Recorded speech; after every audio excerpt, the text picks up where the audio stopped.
नमस्कार मित्रांनो, तर आपण आपल्या सगळ्यांचा लाडका मराठमोळा असा सूरज चव्हाण, ज्यानं संपूर्ण महाराष्ट्राचं लक्ष वेधून घेतले असा एक व्यक्ती, त्याच्याबद्दल थोडक्यात पण अगदी महत्त्वाची माहिती बघणार आहोत. तर सूरज चव्हाण हा एक सोशल मीडिया इन्फ्लुएन्सर आहे आणि सूरज मूळचा बारामतीचा असून अतिशय गरीब कुटुंबातील मुलगा आहे. लहानपणीच सूरजची आई आणि वडील वारलेत. तर सूरज सध्या आपल्या आत्याकडे राहतो आणि सूरजला 7 बहिणी होत्या आणि तो 8वा आहे. त्यातील 3 बहिणी वारल्या आणि सूरजने टिकटॉकच्या माध्यमातून मनोरंजन करायला सुरुवात केली. त्यानं पहिल्यांदा त्यानं स्टार्टिंग केली त्याची आणि टिकटॉकवरती तो कॉमेडी व्हिडिओ बनवायचा आणि त्याला खूप फॅन फॉलोईंग होतं. त्याला खूप वर्ग निर्माण झाला होता त्याचा फॅन फॉलोईंगचा आणि म्हणजे आहे अजून पण.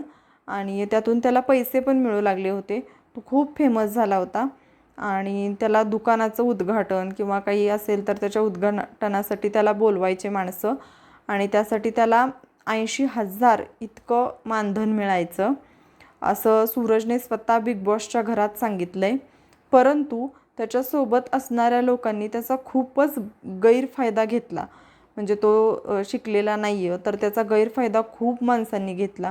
त्याला अक्षरशः बुडवून टाकलं आणि पुढं टिकटॉक बंद झाल्यानंतरसुद्धा त्याने इंस्टाग्रामवर रील्स टाकायला चालू केलं आणि रील्समध्ये सुद्धा तो कॉमेडी व्हिडिओजच टाकायचा आणि त्यामध्ये त्याचे 1 मिलियन फॉलोअर्स झाले. म्हणजे खूप मोठा फॉलोईंग वर्ग आहे त्याचा आणि तो सध्या 30 ते 40,000 इतके पैसे कमवतो.